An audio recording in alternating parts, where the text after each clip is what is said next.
Hi, it's Jay, and you are listening to episode 5 of the Walk With Me podcast. And today, it's not just you and I. I've invited my good friend, Erin Stutland, to walk with us. Hey, Erin. What's up, Jay? So excited to have you here. You're our first official guest on the podcast.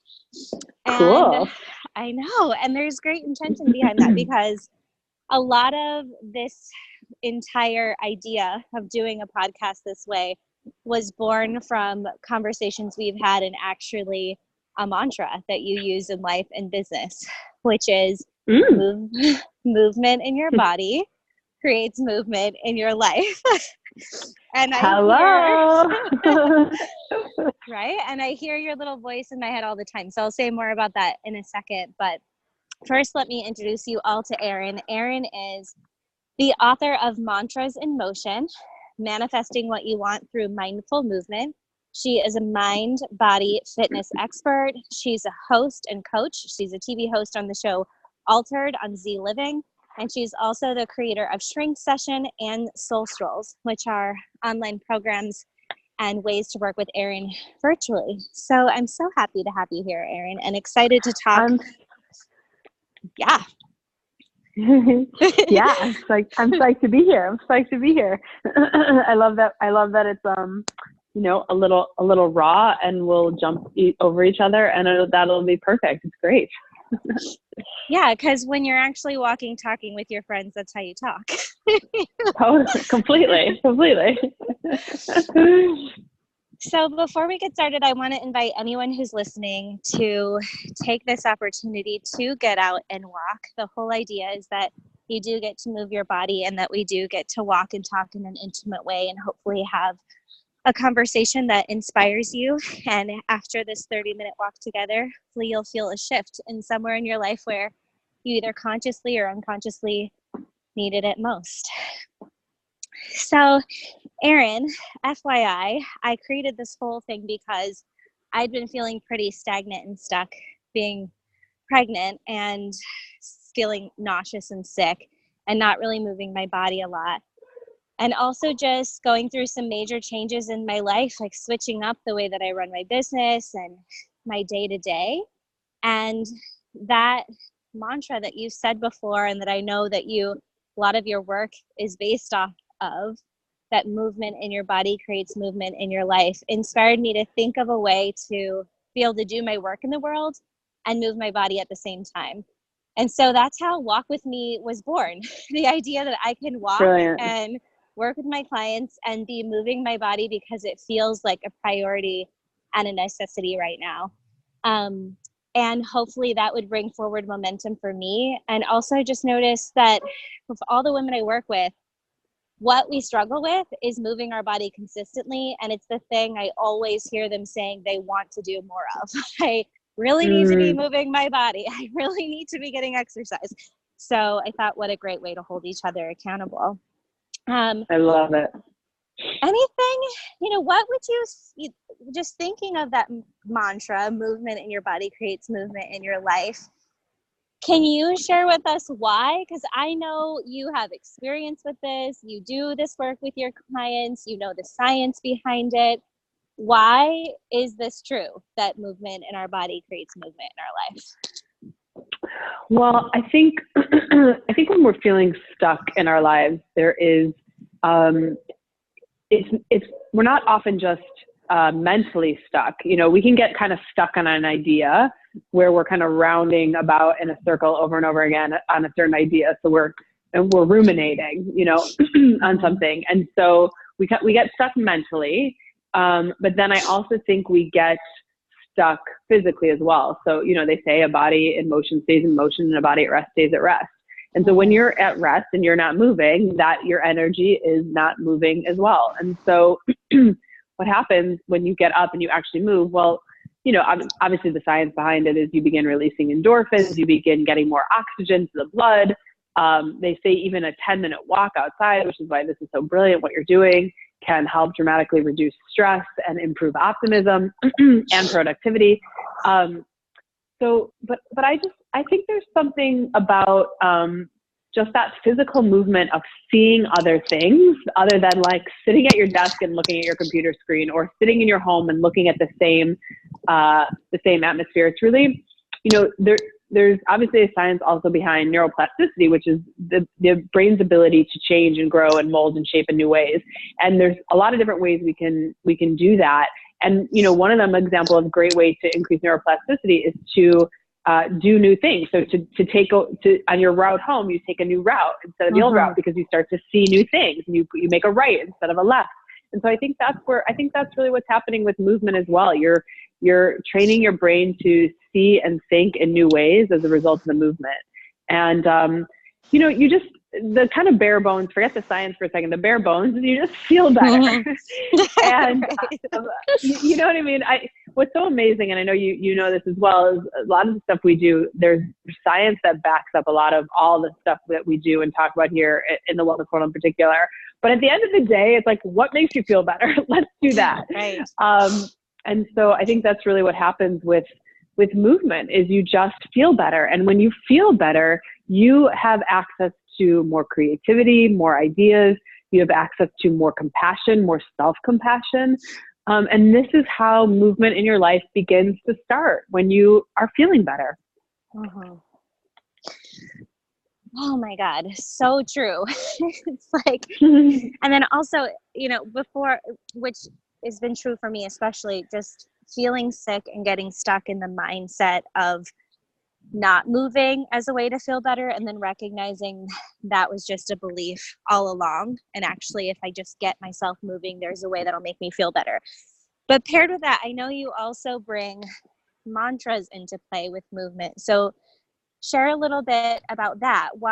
How does the mantra add to increasing feeling better along with the movement? Yeah. Well, in particular in today's society, in our culture, in the Western culture, we're a very analytical, intellectual culture. And so we absorb, we read, we scroll through Instagram, we see a great meme, we intellectually understand certain things like concepts around cultivating courage, or feeling more confident, or owning your power, or whatever it is, whatever the great latest self-help book is that we're reading. But the problem is that we often don't have an experience of these thoughts, of these powerful thoughts. They're thoughts like, I am empowered, or I am tuned in, or I am confident now, or I can feel my power. These are all great ideas, but we don't end up having an experiential feeling about them. They're intellectual ideas, so they exist only in our heads. And what happens when we start to do movement with these mantras is, because your body is more open, because you're increasing oxygen to your blood and to your muscles, your heart is more open. You begin to hear these words, these positive words. You begin to say these words. Your muscles, your cells, your bones begin to actually hear them a little bit more than when you're just thinking it. So you're pairing the mantra with the movement as a way to have an experience of this thought, as opposed to just an intellectual idea. And so really the movement, what it does is it supercharges the mantra. And then the mantra also, because here's the other really thing about it, is the mantra supercharges the movement. Because as you know, Jay, and I know that you experience this, when it comes to working out in particular, I'll use working out as an example, and it's probably the biggest thing of why some of your clients aren't moving enough, is that we have a lot of stories around working out. We have a lot of negative connotations. So we think it's so hard, or I don't like it. I don't want to get all sweaty. I don't like the way I feel. I'm not strong. So we have all these stories about it. And what happens when, only, no two things can occupy the same space at the same time. So you can't be thinking I am both powerful and this really sucks at the same time. It's one or the other. So what happens is you begin to say these mantras, or even just think them while you're moving, paired with rhythm, and there's no space for that negative story to happen. And so therefore you're able to be more in the moment and be more present with the movement. And the movement becomes more powerful because you're saying these wonderfully powerful things and you have no space for the negativity. So it really is a twofold experience. The mantra supercharges the movement, and the movement supercharges the mantra, so that you leave the movement and you've got these words and these affirmations, these ideas that are really have become a part of you again, as opposed to an intellectual idea. I'm obsessed with your particular workouts with shrink sessions and with soul strolls because of what you said earlier. I just feel good, and having done them, I only ever had to do them once to never have that feeling of I don't want to do this. Like doing a workout with you is always fun. It's always like this is going to be great because of that, because I do feel there's just something so special about the way that you lead women through mantras and motion, and it makes it feel easy to move your body and feel good. And that's really what it should be. You know, that is really like one of my missions. I think that at some point in history, we really got away from the joy of movement, and we got away from the idea that we were all born to move. We're all natural movers, and you and I both know this. I have a little girl who's 17 months old. You have a daughter and one on the way. We've watched children literally go from blobs of laying on the floor to crawling to walking. And you see when you raise a child, you actually get very in touch with this idea that we are truly all born to move. And it's, somewhere along the way, that story gets convoluted, and also through society and through our culture, that, working out and fitness has to be this very punishing thing that we do for ourselves because of the calories that we consumed, or fitting into a certain, pair of jeans, or, looking a certain way. And that gets us very far away from the simple joy of movement. And that movement can be fun and feel good and can make you feel free and alive. And that is really my mission when it comes to movement. I don't care about your abs. I don't care about your booty. All that stuff will take care of itself.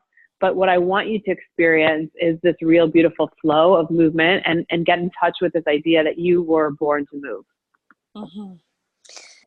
So I know your book has been a long time coming, Mantras in Motion, and it launched, was it January of 2019? It first came out? Yeah. Yeah. Mm-hmm. So I want to know how you're really doing now that it's been out in the world for a little while. Yeah. It's like you've been working this, you've been talking about this for years, maybe decades at this point, and now you've put all of this into a book that people can read and access and work in a different way than you've ever delivered it before. So I'm curious, how has it been now that your book's out in the world? What's the feedback? What's really great in your life right now? What's challenging in your life right now? Yeah. Well, doing a book it's such an undertaking. It's so huge. And this book really is a culmination of the last, 10, 12 years of teaching and studying and learning and growing, and teaching more and teaching more and teaching more. And I truly am so proud of the content that's in there. I know without a doubt that it is life-changing, that this book has the ability to change your life. And you don't even need to read the whole thing in order for that to happen, because there's just so many good nuggets. And there are truly so many good nuggets in there. And what's really interesting, from a creative perspective, which I think, your people will understand and value, as will you, is that when you spend, so much time on something, and then it finally comes out, you're like, okay, let's move on to the next thing. I'm ready for my next creation, especially as a creative person, which I know you are. And that's my background. My background is really coming from, being an artist and a creator and somebody who loves to make things and create things. And so, it really did feel like this beautiful, it's very, very different than, people say like, oh, you birthed a book. And I actually get mad now when people say that, because I'm like, no, this is very, having a book out in the world is very, very different. Than a part of my life. Yeah, because, exactly. Because when you have a book, it does feel very complete, and it feels like, you still have to do things to kind of tend to it and keep talking about it and keep spreading the word about it. But with a child, your work is never done. The creativity of raising a child never stops. Versus the book is done, it's set in stone. It's not a web page where I'm going to go back and tinker with it, Right. And so, so I'm so excited about the book, and I'm so excited to, continually spread the word about it and have people continue to read it and continue to kind of fold it into what we're doing in the future. And I'm also really excited now about what we're creating next, because, you know, I know a lot of your listeners here are business owners. Like, I started my business truly to make things. The only thing I ever really wanted in life was to be a working artist. I wanted to be a working artist. I wanted to get to make things, and I wanted to make money for the things that I made. And what was so beautiful about the evolution of my business is that I started to make things that had an impact on people's lives. And so then you're like, oh, this is the jackpot, because I get to fulfill myself, and I also get to help end suffering for others. Like, there's nothing better than that. And so I have to make sure that I am always staying really true to that part of me that wants to be a working artist. And so, you know, now that the book is out, it's like, okay, what do I get to make next? And so we're creating actually a membership subscription site that will be launching very soon, in June. We'll probably just start by launching it to our current members who own products from us now. And the reason I'm so excited about this is because it will have workouts and meditations and soul strolls that people love so much. And I will get to create new content and make things every month for people based on, you know, where I'm at, based on what they're needing, really be in conversation with my community in a really authentic and in the moment way. And so I'm so excited about this next evolution of business. It actually took me a really long time to make this decision to come to say, okay, let's do a membership. But the time feels really right. And I haven't been this excited about something in a really long time. So I'm really thrilled. I'm so excited you went into it, because I was going to ask you, I'm on your newsletter, and I've been seeing your emails this week, which are not giving away anything. And now I know what it is. Yeah, totally. I've given it away. So if you're listening to this podcast and you're on my newsletter, well, you're the first to know.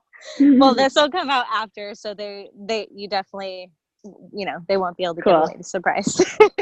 Yeah, but it's all good. It's all good. I'm just building the surprise up. That's what's happening right now. Okay, so let me ask you this, because I'm going through this and have my own beliefs and experience of being a maker and an artist, and simultaneously moving away from the starving artist mentality, which I think a little bit of that has been creating consistency and stability and structure and systems, specifically in my business. And I notice I'm feeling the same calling in my business, like to change things up, to change up my offerings, to create new ways of connecting. And you even talk about this a little bit in Mantras in Motion, actually kind of a lot of it. In a few of my favorite spots, like in chapter 9, you talk about making space for greatness. And you talk about how and I remember going through this in a different stage. Your apartment, your New York apartment has had so many moments of like initiation of change for you. But in the book, you talk about like how you almost gave up on moving out of your shitty apartment to being able to create lower rent and luxury in that luxury building. And like a friend in your life said, you were like kind of transitioning out of that starving artist mindset, like into making space for greatness. And you talked about being afraid to change, like literally, even if it's a good change, the fear of change. I just love that chapter, and you gave some great mantras and movement to move through that. So I'm curious, one, if you want to say anything about that, but I'm even more curious, like, are you having any challenge right now as you're going through this change, like doing something new and changing up what you're offering?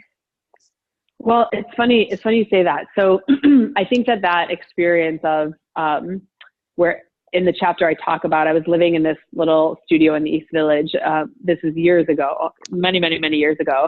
And I had this opportunity to move into this, beautiful luxury doorman building. Funny enough, I'm actually standing in the building right now because I had to stop by here. That's awesome. It's a longer story. But anyways, I had this opportunity to move into this beautiful luxury doorman building at a much lower rent because they do some subsidies for people who are artists.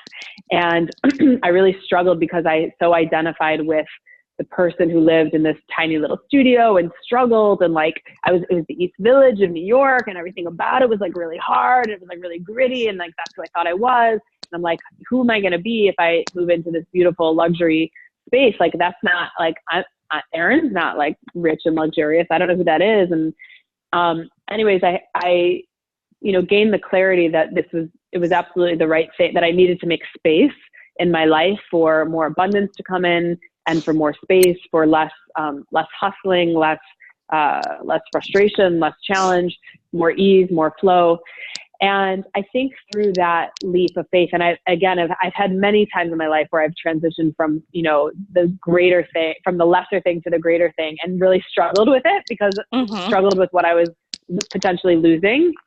And it's funny because I don't know what it is with this particular transition that I'm about to go through, but like when it became, I think it was, I wrote about this in the newsletter today, actually. Like when I met my husband on our first date, I saw the whole thing. I was like, this is my guy. Like I saw our whole life like flash before me in an instant. And then that instant closed, it stopped, it's like the universe opens and shows you something, and then it like closes. And then you have to like decide if you're going to act on it or not.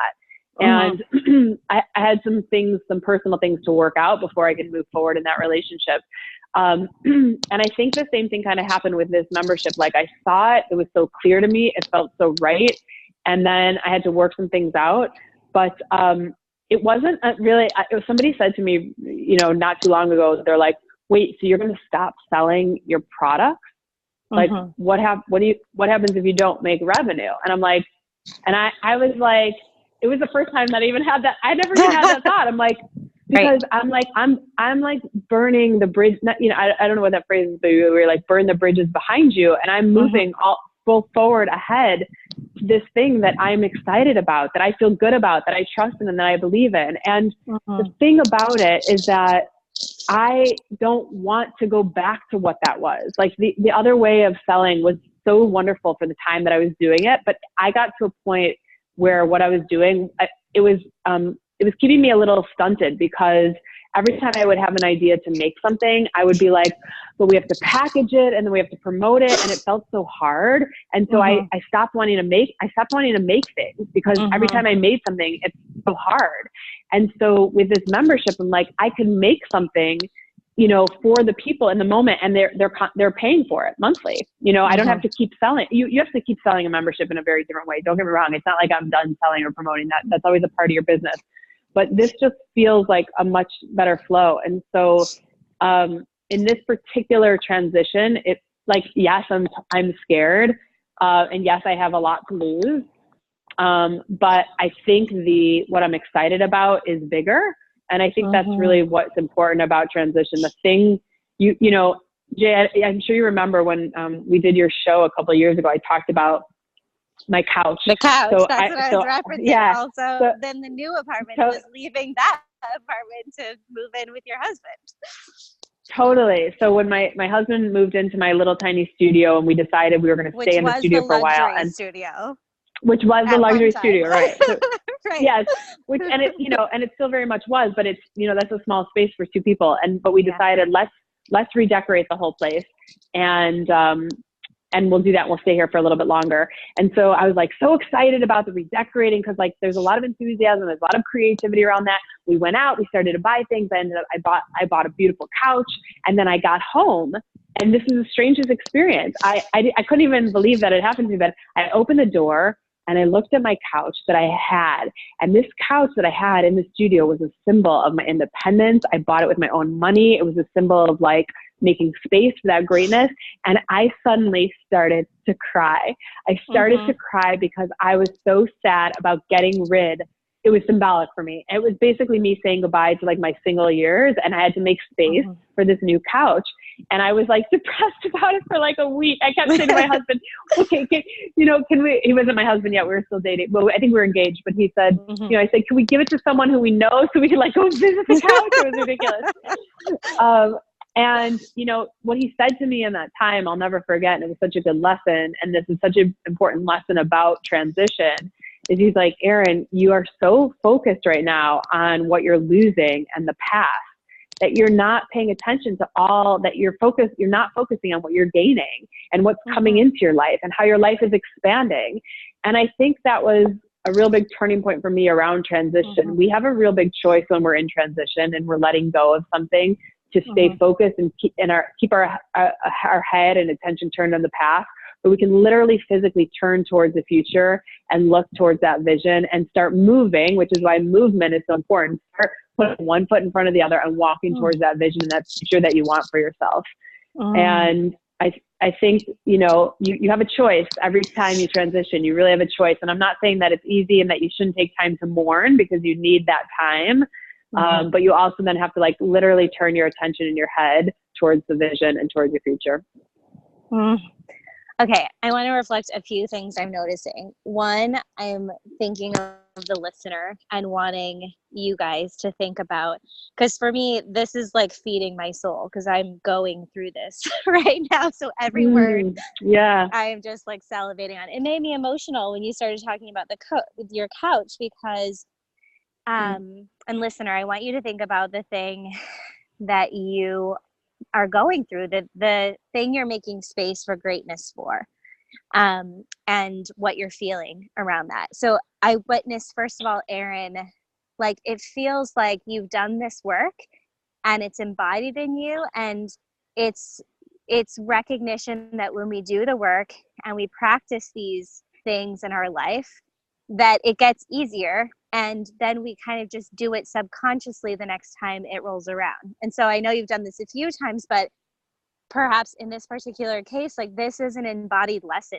for you now. So you kind of get how to be open to the greatness and don't freak out and spend as much time, you know, harping on what you're losing. So it feels easier.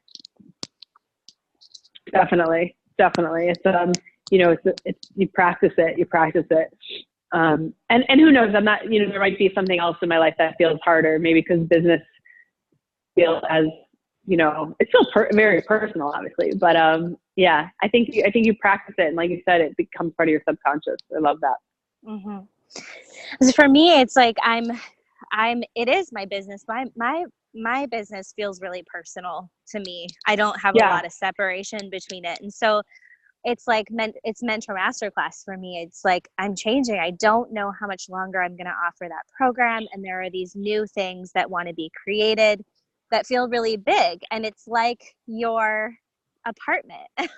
It's like you loved that apartment. You loved the couch, but also like your life was asking you to expand and calling you to even greater things. And so when I think about, it's been hard to, like, I have to grieve and mourn letting go of my business as it is and what I offer as it is in order to make space for what's next.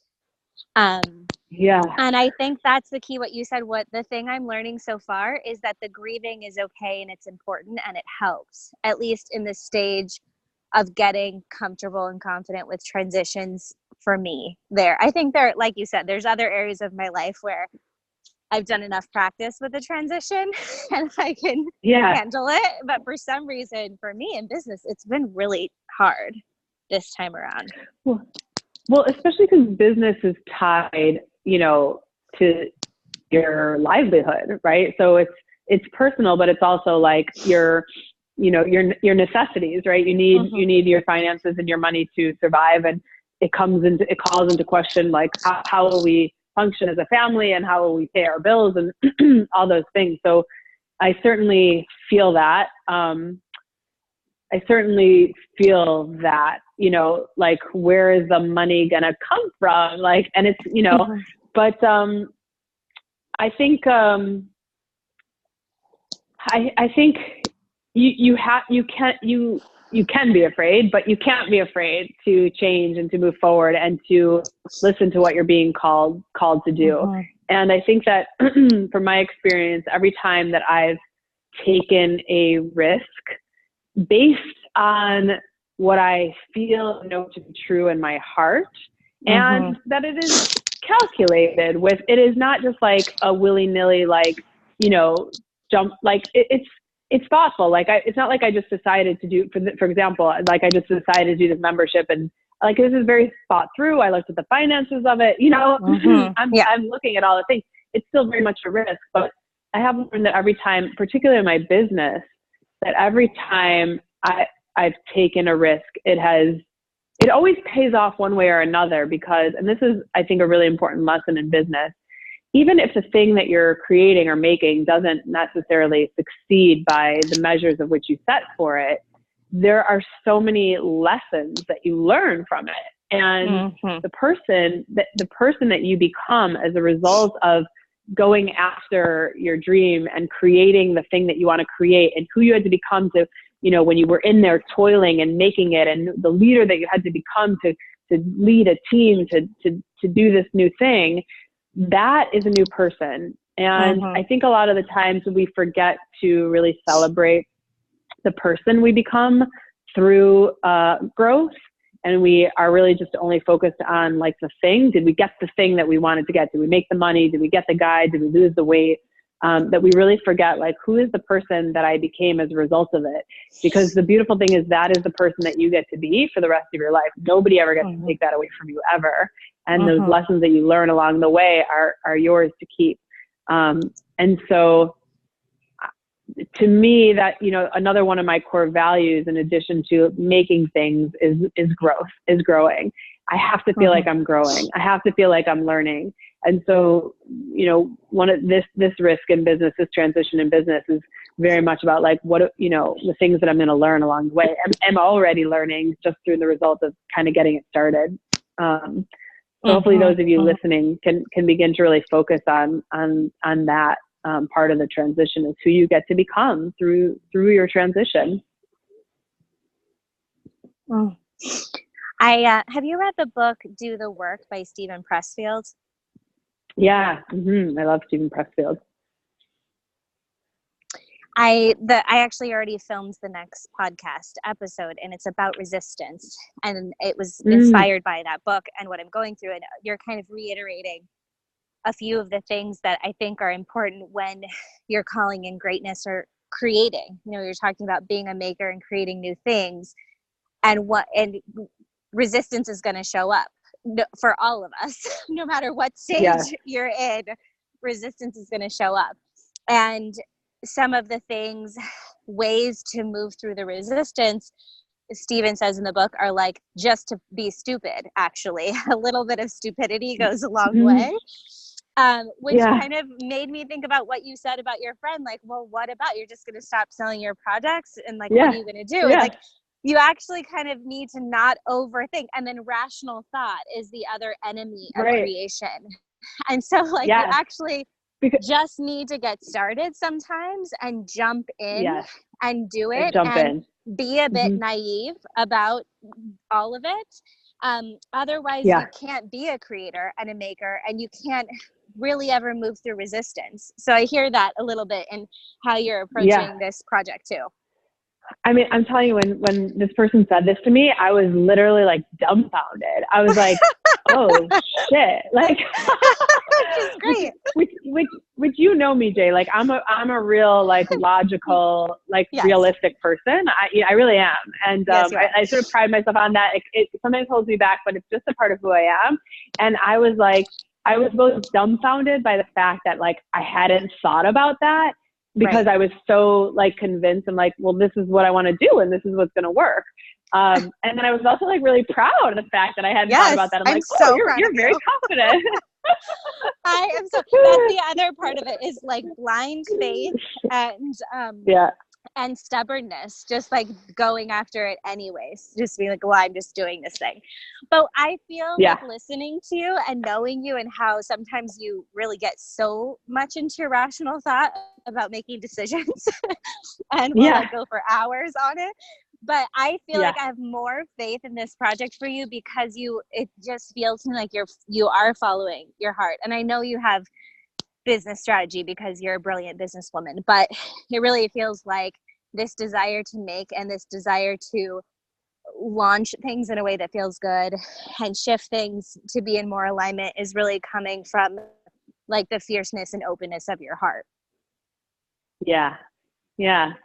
I'm just really excited and really determined to stay in that enthusiasm. And I think that's another thing I'll just share is, this year for me is really about, I know you do this as well, your clients, in terms of creating a theme for the year. And I usually pick a word or a couple words. Mm-hmm. And my words for this year were streamlined, simplified, straightforward. Mm-hmm. These words have been my mantra: streamlined, simplified, straightforward. And so if somebody would throw something and I'm very much probably like you, like I'll get thrown an idea. I'm like, ooh, that sounds fun. Maybe I'll do that. I literally have been, I feel like I have like a glass, like bulletproof, like wall around me at all times. Like people will throw an idea at me and I'm like, no. Like, because I'm just like, I want everything to be really streamlined, simplified, and straightforward. And one of the other words for me was new path. And for me, that really meant, not just carving a new path for my business and where I want to go, but it also meant the way of which I was going to think about things. Because, we all have habits and ways of thinking about things. Some are good and then some are not so good. And I was beginning to recognize some of the ways in which that my thinking sometimes holds me back. And so for me, one of those ways can be like, I'll start out with a lot of enthusiasm for something, and then I'll slowly peter out. And one of those kinds of ideas around the new path is that, like, every time I catch myself like petering out an enthusiasm, like I have to like bring out the pom-poms and, jump up and down and reconnect to the why behind this, and make that really part of my daily practice, because that's a new path for me. It's a new way of thinking. The new path is enthusiasm, excitement, and connection with the community of which, I'm creating, and how can I really be of service to them and a service to my own creativity. And so that's, I think when you're going to create something new and you want to do something new, particularly as transition in business, I would also encourage people to think, well, what is the new way of not just the thing that you're going to do, but what is the new way of thinking that you're going to employ in the creation of this new thing? I think that's actually just as important as the thing you're making. Yeah, I think there's something in the consciousness too, especially for women right now, around simplifying. It's this like, I think so how too. do us as women who have been so driven and have high aspirations and want to live really incredible lives that we're alive in, but also we want to simplify this shit out of everything and almost just make space to be happier with what is, instead of a little bit of the culture seeking for growth. So that's just something I've noticed too, across the board. People seem to be seeking a simplification. Yes. I mean, and we talked about that, we had our little mastermind a couple months ago. Yeah, what was your next book going to be called? I forgot. Right. It was like some kind of title of like, it was like, stop wanting the shit, and then just like something like want less. I think it was want less. Want less. Yes. Which is like a really bad title, but it's a really good idea. Totally.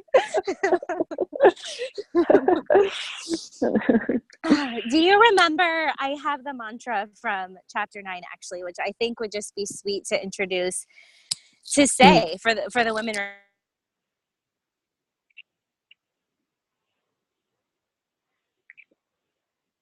Ooh, oh no, are you there?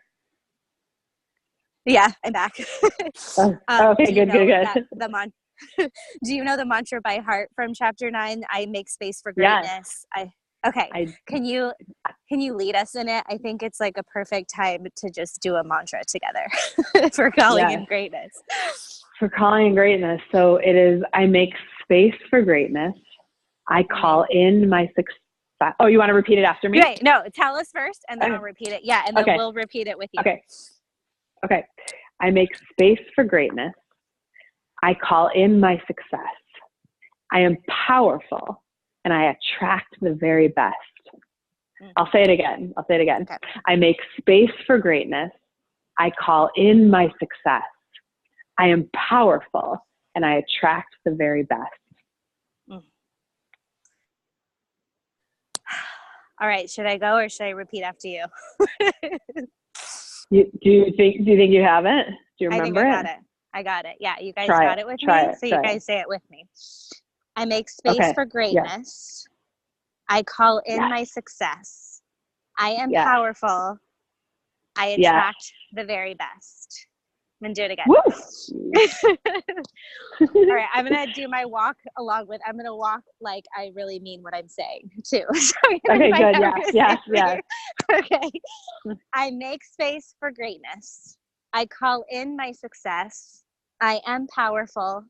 I attract the very best. Beautiful. Beautiful.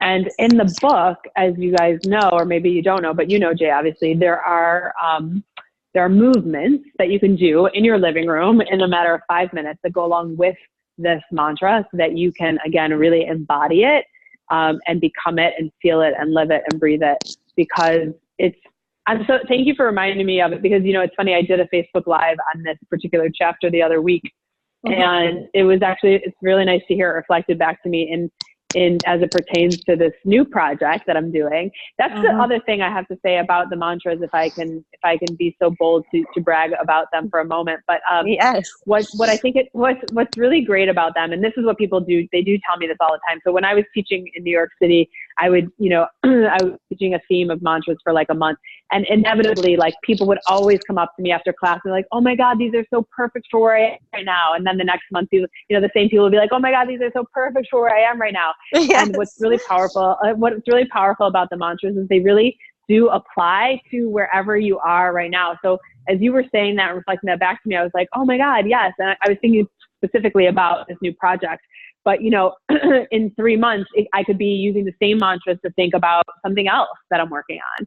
So that's what's so great about the mantras. And in the book, there are, it's 10 chapters. So there's the first chapter, I do a little bit of an overview about what the book's all about. So there's 9 mantras and movements that will apply to wherever you are in your life. I can promise and guarantee you that.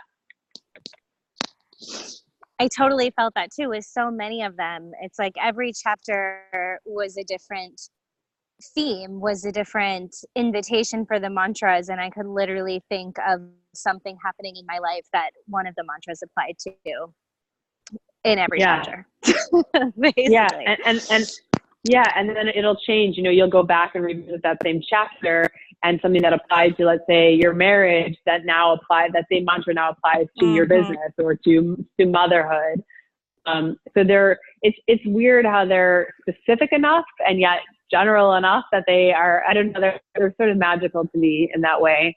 I think that's been the success of, you know, I think that's why they got the book deal. Yes, totally. It's amazing. And it's so unique. I wanted to go into this. I just want to touch on this for the listener because I think you guys should all pick up the book. It's awesome, especially if you're going to be doing the walk with me. I think it'll just add extra insight and love and play for your walks each week. I love, one of my other favorite chapters was actually chapter 4, when you're talking about changing your beliefs and how we hit those limiting beliefs where there's that conflict between the desire and the new thing that we're calling in and the old beliefs that aren't quite matching up with it. And specifically, you talk about in that chapter when we create the vision, but it's not manifesting, and what to do there. And then there are some mantras for that, which I think could totally apply to exactly what we're talking about here too. Anything you would add about that?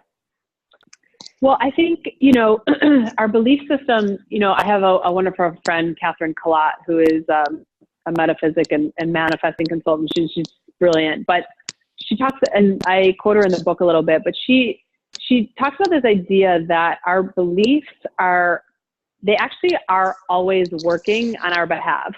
So they're always working for us. They're always like, the beliefs that we have are like, oh yes, I'm going to just keep like propelling you forward towards this thing. However, oftentimes our beliefs, we're using, you want to think of your beliefs as like an operating system.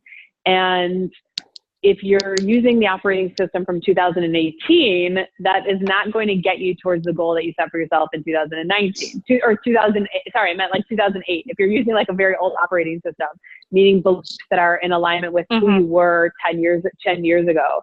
And so it's our job to always be upgrading and debugging, like the way that you, when you get that little signal on your, if you have a Mac, you get which I keep putting off to like, to install your new operating system. I've been putting that off for years. So that's probably part of my problem is I decline. Yeah. I say tomorrow every day. I know. So I love that. I love that you shared that, because that's what we do with our beliefs.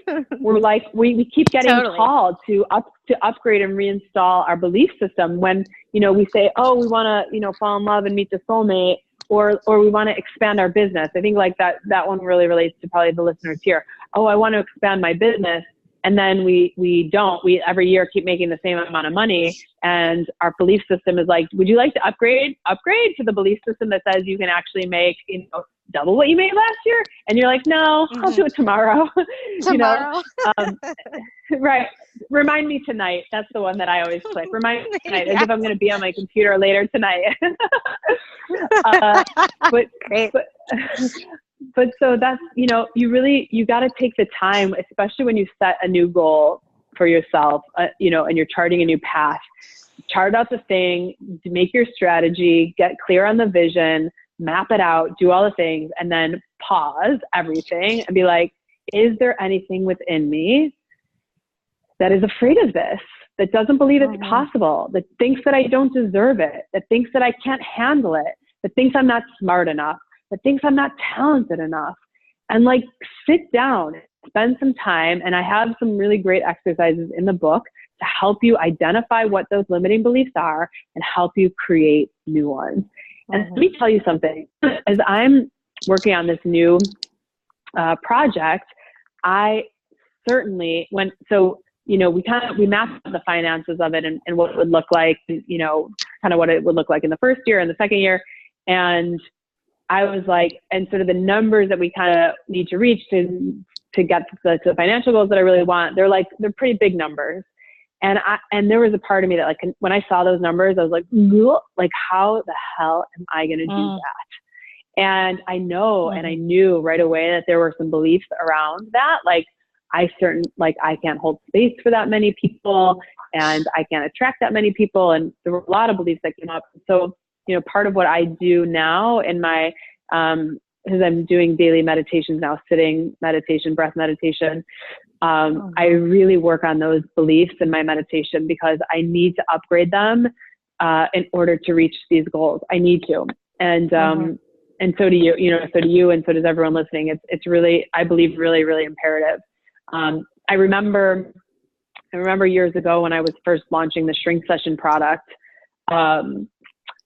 I was teaching at a retreat with Rebecca Baruchi and Danny Johnson and Grace Smith, and Grace is a hypnotherapist, who I think all of those women. And so Grace was leading a couple hypnosis sessions, and it was right before I was launching the Shrink Session. And so everyone was kind of working on their own individual goals. And I remember I kind of like intellectually set a goal for myself of like, I don't remember the number of people that I wanted to call into the program. And I went into like a deep hypnosis to kind of like make space for that number of people, because when I intellectually came up with that number, I was like, ooh, so I think you have to do that deep, do the intellectual work, and then you have to do this sort of subconscious work of debugging those beliefs. I think maybe the reason I never have time to update my computer software is because I'm constantly working on updating my beliefs and my personal healing work. So, well, that's good. That's a good excuse then. Your excuse from updating. It's a great analogy though, because it's true. We think that these things could take so much time, like sitting down and just doing some simple exercises and thinking through. Yeah. The whole, there's like 1 to 10 writing prompts that takes you through those questions. And it really doesn't take that long, especially in comparison to how much quicker and more productive you flow and work after just taking some time, which I feel like is making me want to go home and make sure I just hit the update now on my computer too, because that would really help things out. Well, I was going to say, not to belabor the analogy here, but like, really, have you ever upgraded your phone or your computer and regretted it? Yeah. No, you've never regretted it, because it always runs more efficiently. You've got these new features that you're like, oh my God, this is so awesome. This makes my phone even better, or my computer even better. So it's the same thing. Okay, but I will say this, because this is true. Mm-hmm. Tell me if this is true. I actually do regret it at first, because the change is hard, and it, like, at least on my phone, which I actually think is true of our beliefs too. It takes a minute to adjust to the change, and you're totally going to figure it out. But it's like when you drive a new car and you're like, where the hell is the gas freaking thing? You're at the gas station, like, looking for the button that opens the pump, or you're like trying to roll down the window or move your seat, and you're a little bit wonky, which is also just something good to know, because I think when we step into new beliefs, new behavior, it is new, it is change, and it might not feel totally great at first, and then it becomes second nature before you even know it. Absolutely. And you just have to keep your mind open to and then change. You never regret it. That you never look back, you're like, I wish I never did this upgrade. Sure. Never. Everybody listening is going to upgrade their freaking computers and phones tonight. I'm sure of it. Totally. Update your beliefs and your computers and phones. Oh, yes, you can do it. So, Erin, I love first of all, I hope everybody is inspired to get your book, Mantras in Motion, Manifesting What You Want Through Mindful Movement. And I love the last line that you write in your book. I just thought it was so perfect, and might be even a perfect way to close out. Do you know it by heart? No, I was like, oh my God, what's the last line of my book? Oh my God, then you can receive it for yourself too. Please. I should know it. This is like embarrassing, but there's like a couple last lines in different sections. So you go ahead and tell me what that last line is. I'm not sure which section this last line is, but I think it's a really sweet way to kind of close out what we were talking about. So you say, this is truly your time, yours for the taking. Become the leader you have been waiting for. You don't need anyone to give you permission. That's so good. It's pretty good. Erin, thank you so much for joining us on this walk and updating us on your life and sharing a little bit more about your book with us. And just for being such an inspiration in my life. And thanks for inspiring this podcast. It's going awesome so far. Yeah, I'm so excited. It's such a brilliant idea. I was like, why did I think of this exact thing? It's so great. It's so great. Thank you so much for having me. And I look forward to getting to know your listeners more. Come on over to erinstutland.com and you can check out the book, and maybe the time this launches, the membership will be live. So you'll be able to check out that. And there's also some free goodies on the website too. There's I think maybe at this time we'll still have a free soul stroll. I can't totally promise you, but I believe we will. So come over to Erin Stutland. Yeah, come over to erinstutland.com. We will have free goodies over there. And I am I'm on Instagram as well, at erin.stutland. And I'm absolutely here to help and to connect. I answer all my DMs on Instagram all the time. And I love to help and inspire. So I look forward to meeting you. We'll put all of that in the show notes below this episode. So if you're on iTunes, you can grab it beneath the show notes. And if you're not on iTunes, you can find it on the blog at JeannineYoder.com or the episodes, and we'll link over to erinstutland.com. Especially if you like this Walk With Me series, you're going to love Erin's work because it was partially inspired by her. And soul strolls are another great way. If you don't want to listen to this podcast, you can throw on a soul stroll on your walk, and they're genius and awesome. And pick up the book on Amazon or in a bookstore near you, Mantras in Motion. It'll just be a great way to practice learning some more movements and some mantras to go with it while we all excel together. So thanks for listening, guys. Thank you, Erin, for being here. We'll see you guys next week for episode 6. Bye.